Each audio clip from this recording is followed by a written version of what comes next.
மிகவும் புகழ்பெற்ற பழமை வாய்ந்த மதுரம்மா ஜாத்ரே எனும் தேர் திருவிழாவை இன்று நாம் காணவிருக்கிறோம். அன்பர்கள் அனைவருக்கும் வணக்கம். நான் உங்கள் வெற்றி செல்வன். உங்களோடு சேர்ந்து பழமைமிக்க இந்த தேர் திருவிழாவை காண்பதில் நானும் பெரும் மகிழ்ச்சி கொள்கிறேன். வாருங்கள் வீடியோக்குள்ளே போகலாம். உஸ்கூர் மதுரம்மா கோவில் தேர் திருவிழா உலக புகழ் பெற்று விளங்குவது ஆகும். பெங்களூர் ஆனேக்கல் தாலுக்காவில் அமைந்துள்ளது. இந்த கோவில் சுமார் 1000 ஆண்டுகள் பழமையானது என கூறப்படுகிறது. இது சோழர் காலத்தில் கட்டப்பட்டதாக சொல்லப்படுகிறது. உஸ்கூர் கிராமத்தை சுற்றியுள்ள சுமார் 100கணக்கான கிராமங்களில் காவல் தெய்வமாக போற்றப்படுகிறாள் இந்த தொட்டு மதுரம்மா சிக்கு மதுரம்மா எனும் இரட்டை சகோதரியான தேவி மதுரம்மா. இந்த கோவிலின் ஒரு சிறிய வரலாறு. பல 100 ஆண்டுகளுக்கு முன் காலரா மற்றும் அம்மை போன்ற கொள்ளை நோய்களிலிருந்து கிராம மக்களை காத்த தெய்வமாக இவர் போற்றப்படுகிறார். திப்பு சுல்தான் காலத்தில் கூட இந்த அம்மானுக்கு பூ மற்றும் பொன் ஆபரணங்கள் வழங்கப்பட்டதாக கூறப்படுகிறது.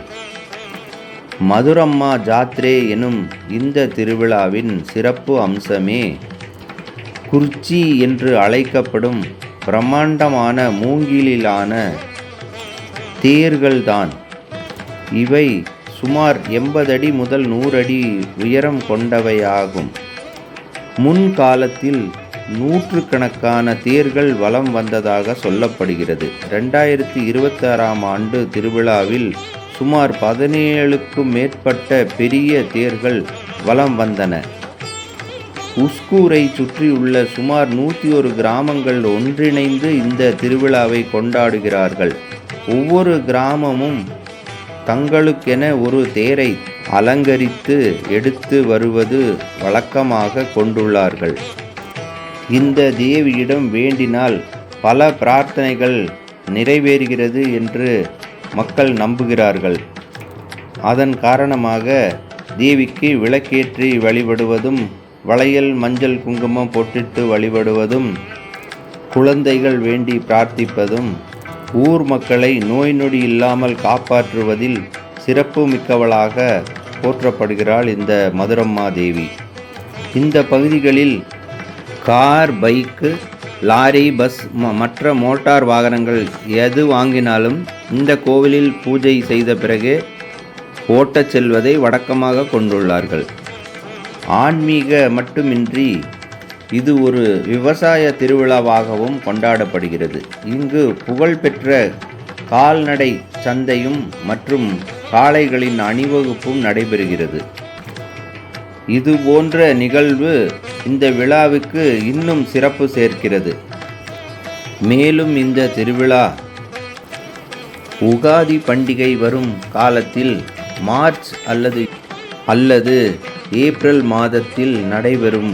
அந்த பகுதியில் வசிக்கும் தமிழ், தெலுங்கு மற்றும் கன்னட மொழி பேசும் மக்கள் அனைவரும் ஒன்றிணைந்து கொண்டாடும் ஒரு கலாச்சார சங்கமமாகவே இது திகழ்கிறது. இந்த திருவிழாவில் பார்த்து ரசிக்க ஊர் மக்கள் மகிழ்ச்சி அடைய பல நிகழ்வுகளை நடத்துகிறார்கள். மக்கள் ஒன்று கூடி ஒவ்வொரு ஆண்டும் மேலும் மேலும் சிறப்புடன் செய்வதாக சொல்கிறார்கள். பல நிகழ்வுகள் அங்கே மக்களால் கொண்டாடப்படுகிறது. மிகப்பெரிய ராட்சச ராட்டினங்கள், ஆடல் பாடல் நிகழ்ச்சிகள், கலை கதாச்சேவங்கள், அந்தந்த வயதில் இருக்கும் ஆன்மீக அன்பர்கள் மகிழ்ச்சியாக கொண்டாடும் அளவுக்கு அத்தனை நிகழ்வுகளும் போட்டி போட்டு நடத்துகிறார்கள். காண்பதற்கே மிக சிறப்பாக உள்ளது. கண்கள் போதாது, நம் கண்கள் இதை காண்பதற்கு போதாது. அத்தனை ஆனந்தமாகவும் மகிழ்ச்சியாகவும் சிறப்பாகவும் உள்ளது விழா. இந்த விழாவை காணும்போது 50 ஆண்டுக்கு முன் இருந்த நிகழ்வுகளிலிருந்து இன்று நவீனமாக கொண்டாடும் மக்கள் வரை அனைத்து தரப்பினரும் கொண்டாடும் அளவிற்கு விழாக்களை சிறப்பாக செய்துள்ளார்கள். அந்த தேரின் அலங்காரம் காண்பதற்கே நமது கண்கள் போதாது. ஒவ்வொரு நாளும் அதை கண்டு கண்டு ரசிக்க அங்கு பல ஆயிரம் மக்கள் வந்து போகிறார்கள். அந்த தேர் எனக்கு தெரிந்து நான் எங்கும் பார்த்ததில்லை. அவ்வளவு சிறப்பாக செய்திருக்கிறார்கள். ஒரு முறை அந்த தேர் திருவிழாவுக்கு வந்தவர்கள் அடுத்த ஆண்டு எப்போது வரும் அந்த நிகழ்வை காண்போம் என்றுதான் ஆவலோடு இருப்பார்கள். மிகவும் சிறியதல்ல, மிகப்பெரிய விழாவாக கொண்டாடுகிறார்கள். 8 நாட்கள் கொண்டாடும் இந்த திருவிழா மக்கள் அனைவர் மனதிலும் மிக சிறப்புடனும் ஆனந்தமும் ஒற்றுமையும் மகிழ்ச்சியும் தருகிறது என்கிறார்கள். அத்தனை வேண்டுதலும் நிறைவேறும் என்று அங்கு வரும் நம் தாய்க்குல பெண்கள் மகிழ்ச்சியாக சொல்கிறார்கள். என்னோடு இந்த வீடியோவில் விழாவை காணும் உங்கள் அனைவருக்கும் உங்கள் குடும்பத்தாருக்கும் இந்த தேவியின் அருட்கடாட்சம் நீடூடி கிடைத்து நீங்கள் அனைவரும் சந்தோஷமாக சிறப்பாக மகிழ்ச்சியாக வாழ நான் என்றும் வேண்டிக் கொள்கிறேன். இந்த வீடியோ உங்களுக்கு பிடித்திருந்தால் மறக்காமல் லைக் செய்து, ஷேர் செய்து, சப்ஸ்கிரைப் செய்து உங்கள் ஆதரவை தெரியுங்கள் அன்பர்களே. மேலும் இந்த வீடியோவை ஒரு முறைக்கு 2 முறை பார்த்து ரசித்து உங்கள் கண்களும் ஆனந்தப்பட வேண்டுமாய் நான் இறைவனை வேண்டிக் கொள்கிறேன்.